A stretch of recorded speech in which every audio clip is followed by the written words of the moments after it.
송원대TV 시작합니다. 윤석열 정부가 이제 임기 반환점을 돌아섰습니다. 2년 6개월이 넘었습니다. 윤석열 정부가 임기 절반을 넘긴 시점에서 지지율은 떨어지고 있습니다. 국민의힘 지지율도 민주당보다 절대 높지 않습니다. 이재명과 한동훈 차기 대선 후보로 꼽히는 이재명, 한동훈의 지지율도 이재명은 올라가고 있고 한동훈은 정체 내지는 하락입니다. 왜 이런 일들이 벌어질까?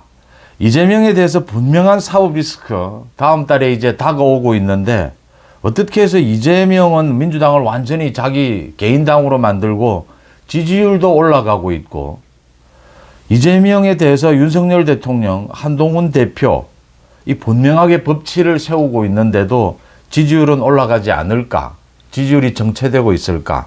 많은 것들이 꼬이고 있습니다. 가장 중요한 게 추석 연휴를 앞두고 이 의료 대란입니다. 이 의료 대란 이 문제를 풀어야 하는데 당정 간에 엇박자가 계속 나고 있습니다. 이걸 어떻게 풀 것이냐? 이건 뭐 풀지 않고 있으면 만약 이 어떤 사고가 터진다면 걷잡을 수 없는 부분입니다. 다른 정책과는 이 성질을 달리하는 것입니다. 그런데도 당정의 원팀은 잘 되지 않고 있다. 한동훈 대표는 오늘 부산을 방문을 합니다. 부산을 방문해서 지역 격차 부분도 해소를 하는 방안, 그 다음에 양산에 있는 부산대병원을 방문을 합니다. 비공개로 합니다. 공개로 하면 그 응급실 치료에 방해를 주기 때문에 비공개로 하겠다라고 했습니다. 어제 한동훈 대표는 모든 것을 내려놓고 내년도 입시 정원도 논의할 수 있다. 논의는 할 수 있다. 모든 걸 내려놓고 이 여야 의정 이 협의체에 의사 측에서 참여해 달라라고 했습니다. 그런데 당내에서도 추경호는 내년 걸 어떻게 건드린단 말이냐. 또 정부도 마찬가지입니다. 내년도 정원은 건드릴 수가 없습니다. 이건 의사들도 압니다. 수시 모집이 시작이 됐습니다. 저거 건드리면 집단 소송이 일어납니다. 그럼에도 내년 것도 의논해 볼 수 있다라고 하는 것은 일단 의사들이 이 협상 테이블에 와야 하기 때문입니다. 의사들이 협상 테이블에 오지를 않고 있습니다.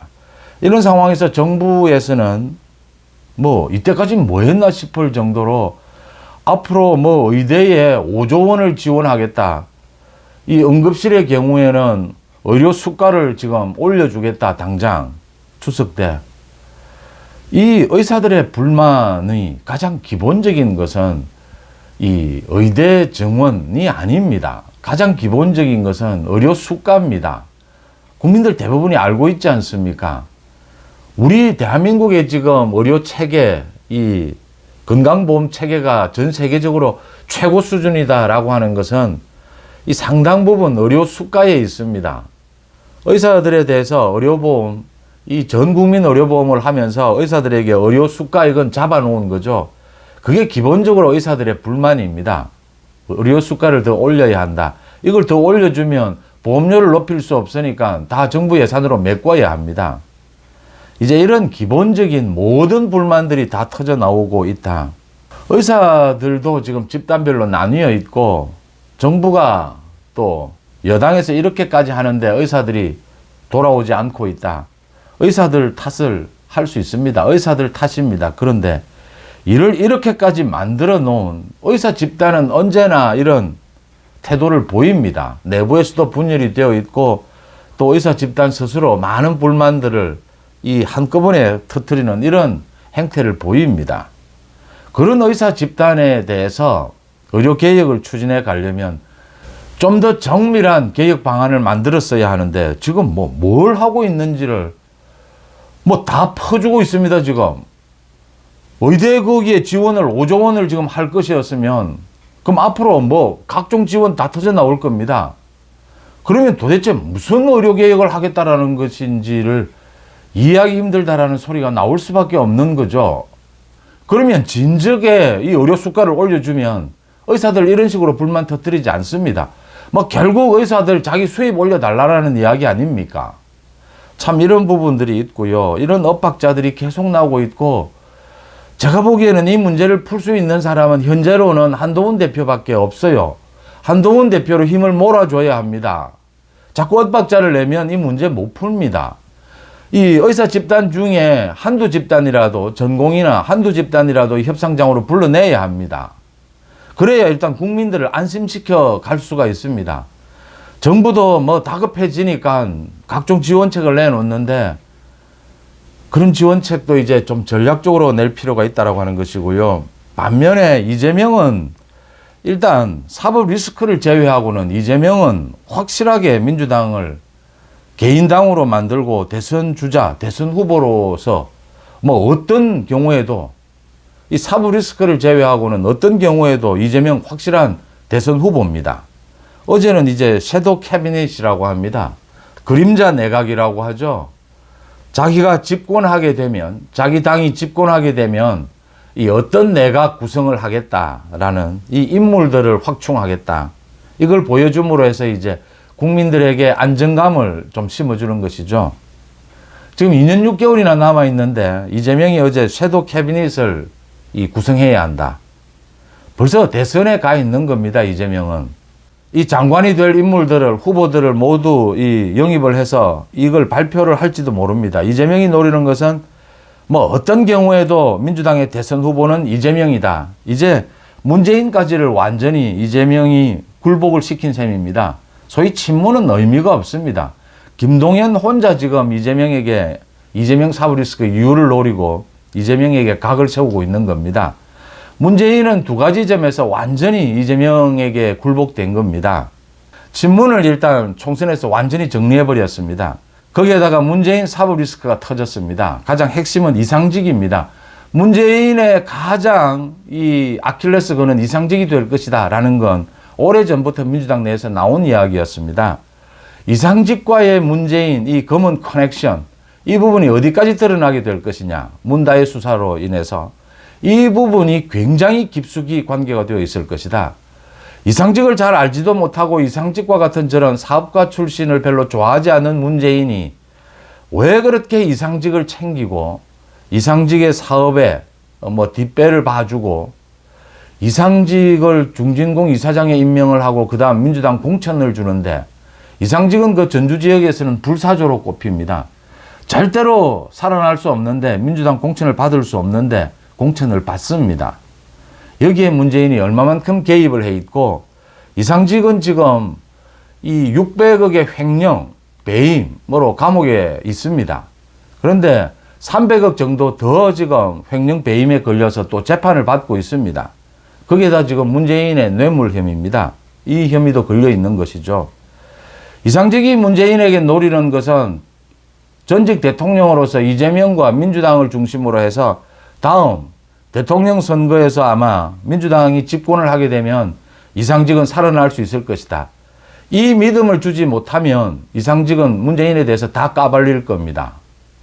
지금 이재명이 이렇게 민주당을 자기 개인당으로 만들고 국회에서 난동질을 벌이고 있는 이유 중에 하나가 자신의 측근들, 대북송금의 이화영, 이 정진상, 김용을 비롯해서 모든 비리를 저질러서 감옥에 있거나 지금 재판을 받고 있는 자신의 측근들에 대해서 이재명이 이야기하고 있는 것입니다. 자기가 대통령 선거가 되면, 당선이 되면 너희들을 모두 챙겨줄 수 있다. 이재명은 무너지지 않는다. 지금 이런 것과 똑같은 겁니다. 그래서 문재인은 지금 이재명의 도움이 없이는 이상직마저 모두 까발릴지 모릅니다. 이재명의 도움 없이는 문재인은 지금 자신의 사법 리스크를 헤쳐나갈 수가 없습니다. 이렇게 문재인은 완전히 이재명에게 무너진 것이죠. 이재명이 건방지게 김칫국부터 먼저 마시듯이 섀도우 캐비닛까지 지금 준비를 하라고 지시를 했습니다. 이재명이 이러는 이유는 이제 다음 달에 있을 사법 리스크입니다. 이재명은 다음 달 그 재판부를 향해서 또 검찰을 향해서 자신은 이제 국회를 완전히 장악한 이 국회 독재자고 민주당을 개인 일당으로 만들었고 문재인까지 모두 굴복을 시켰고 차기 대통령이 된다. 알아서 행동하라. 지금 이 시그널을 보내고 있는 겁니다. 그렇지만 중요한 것은 이재명의 위증교사, 법정 구속될 수 있습니다. 선거법 위반, 100만 원 이상의 벌금형은 당연한 겁니다. 거짓말을 했고 그 거짓말을 한 이유가 선거에 영향을 미칠 목적이었습니다. 100만 원 이상의 벌금형이면 이재명은 다음 대선에 출마할 수 없습니다. 434억 원을 토해내야 합니다. 국회의원 배지도 날아갑니다. 다음 달에 1심이 나오면 내년 말을 넘기지는 못합니다. 대법원 판결까지. 그런데도 불구하고 물론 변수는 있습니다. 그런데도 불구하고 보수 우파 쪽에서도 이재명의 사법 리스크에만 매달려서 지금 이렇게 대책을 세우다가는 이게 잘 풀리지 않는 게 아니냐. 이재명의 사법 리스크를 뭐 차라리 이걸 유보를 하고 이재명과 진정한 협치를 해야 하지 않겠느냐. 뭐 윤석열 정부가 많은 걸 바꿔야 한다. 뭐 이런 이야기를 하는 사람들이 늘어나고 있습니다. 이재명의 사법 리스크는 법치입니다. 이 법치를 바로 세우지 못하면 윤석열 정부는 성공의 전제 조건이 성립이 되지를 않습니다. 윤석열 정부 탄생의 이유가 없어지는 겁니다. 문의조 심판이 안 되면. 국민 여론이 가장 중요합니다. 여기에 집중해야 합니다. 이재명, 문재인, 조국 사법 처리, 이 부분에 국민적 여론 단결을 해야 합니다. 그런데 그러지 못하고 있다. 한동훈도 저 풀어야 될 의료 대란을 막는 저기에 뭐 매일같이 뭐 노심초사하고 있는데 엇박자는 계속 나고 있습니다. 윤석열 대통령이 지난 대통령 선거 때 이런 이야기를 했습니다. 이 지지율 관련해서 야구 선수가 야구 경기를 하면서 전광판을 언제나 볼 수는 있느냐. 이 운동에 치중해야지, 집중해야지 전광판 보는 게 야구 선수가 그게 일이 돼서 되겠느냐. 지지율 하나에 일희일비하지 않는다. 뭐 그런 이야기를 했습니다. 그런데 전광판이 가장 중요합니다. 물론 일희일비할 필요는 없습니다. 지지율에. 근데 이 지지율을 갖고 기본으로 해서 전략을 세우게 되는 것입니다. 상식적이고 합리적인 전략이 가장 중요합니다. 아무리 화가 나고 아무리 좀 짜증나는 일이 있고 사이가 틀어질 수 있고 감정적인 것이 앞설 수도 있고 엇박자가 날 수도 있습니다. 정치에서. 그런데 가장 중요한 것은 냉정한 상식으로 지금 전광판을 보면서 지지율을 보면서 전략을 세우는 것입니다. 상식적인 판단, 전략 아래에서 국민들을 위해서 열심히 정치하고 좋은 정치하는 그것 이외에 다른 방법은 없습니다. 그러니까 지지율을 끌어올리기 위해서는 좋은 정치를 국민들에게 해야 합니다. 보여줘야 합니다. 그걸 위해서는 지금 어떠한 감정적인 것이라든지 모두 참아야 합니다. 참지 않으면 모두 죽는 겁니다. 이재명 마찬가지고 문재인 마찬가지고 여당도 모두 마찬가지입니다. 국민들은 냉정합니다. 왜냐하면 정치인이라든지 정부라든지 하는 것은 국민들의 민생을 기준으로 해서 정말 모섬들이기 때문입니다. 국민들은 언제든지 바꿀 수가 있습니다. 또 바꿔왔습니다. 지난 87년 헌법 이후에 30년 넘게 많은 정부가 바뀌었습니다. 국민들은 대단한 정부가 탄생할 것이다. 우리 헌정사에. 그런 기대도 갖지 않습니다. 부정부패를 뿌리 뽑아도 또 부정부패가 생길 거라는 것도 국민들은 알고 있습니다. 또 이 윤석열 정부가 지나가면 다른 정부가 오면 그 다른 정부에 의해서 윤석열 정부가 어떻게 평가될지 이미 역사의 흐름 속에서 다 잘 알고 있습니다. 이재명은 지금 제정신이 아닙니다. 자신의 사법 리스크 이걸 벗어나기 위해서 벌써 대통령이 다 된 것처럼 행동하고 있습니다. 그게 필요하죠. 지금 사법부에 그런 시그널을 보내는 겁니다. 자기를 처벌하지 말고 계속 질질 끌자 이 이야기입니다. 여기에 맞서서 이재명을 어떻게 사법 처리해야겠습니까? 지금 법리와 증거는 모두 다 나와 있습니다. 지금 가장 중요한 것은 국민들의 여론입니다. 지지율입니다. 지지율이 굉장히 높아지고 안정적으로 되어야 합니다. 지지율을 높일 수 있는 방법은 모두가 절제하고 자신의 개인적인 계산은 절제를 해야 합니다. 같이 살기 위해서입니다. 지금 윤석열 정부, 지금 여권의 가장 큰 문제는 너무 여기에 지금 전통적인 지지층에 얽매여 있습니다. 윤석열 정부가 지금. 이렇게 가면 지지율이 올라가지 않습니다. 민주당의 이재명은 지금 외연 확장을 위해서 별의 별짓을 다 하고 있습니다. 문재인과도 지금 문재인과 이재명의 사이가 좋지 않은 것은 오래된 이야기지 않습니까? 10년 넘은 구원입니다. 그런데도 손잡고 지금 외연 확장을 해서 자신들의 사법 리스크를 헤쳐 나가 보려고 지금 몸부림을 치고 있습니다. 지금 집권 여당이 지지율을 전통적인 지지층에 얽매여 버리면 외연 확장이 안 됩니다. 외연 확장을 해야, 외연 확장이 안 되면 30% 언저리를 넘어설 수가 없습니다. 무슨 지지율이든요. 외연 확장을 해야 40%, 50%로 갈 수가 있습니다. 그렇게 하지 않으면 지지율도 올라가지 않고 윤석열 정부 성공도 어렵고 정권 재창출도 어렵습니다. 지금 한동훈이 보고 있는 지점이 외연 확장입니다. 전통적인 당원들, 이 보수, 우파, 전통적인 지지층 가장 중요합니다. 그런데 그것보다 더 중요한 게 지금은 외연 확장입니다.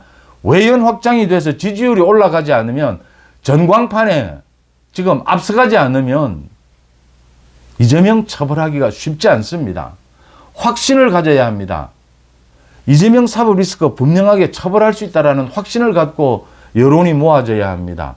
그리고 외연 확장을 해야 합니다. 지금은 이재명 여야 마찬가지입니다. 10%대라고 보이는 전통적인 지지층에 얽매여 있는 쪽은 이길 수가 없습니다. 갈수록 어려울수록 냉정해져야 합니다. 상식적이 되어야 하고 합리적으로 되어야 합니다. 철저한 계산 속에서, 전략 속에서 움직여야 합니다. 제가 거듭 말씀을 드리지만 정치는, 선거는 이기는 것입니다. 지는 선거, 지지율에서 지는 선거, 당선되지 못하는 선거, 정치는 의미가 없습니다. 사실상 현실에서. 지지층도 결국은 다 돌아서게 됩니다. 지지를 해주었는데도 선거에서 지고, 지지율도 매 바닥을 헤매고, 전국을 이끌어가지도 못하고, 주도권을 쥐지 못하면 이 지지층들도 결국은 돌아서게 됩니다. 외연 확장을 해내서 이기는 정치, 이기는 선거를 하지 못하는 정당에게는 결국은 전통적인 지지층도 고개를 돌릴 수밖에 없습니다. 이기는 집단을 찾을 수밖에 없습니다. 당연하지 않습니까? 냉철한 계산과 전략만이 필요할 때입니다. 어떻게 하면 지금 지지율을 끌어올릴 수 있느냐? 40%, 50%는 외연 확장을 하지 않고서는 불가능합니다. 당연한 일이지 않습니까? 고맙습니다.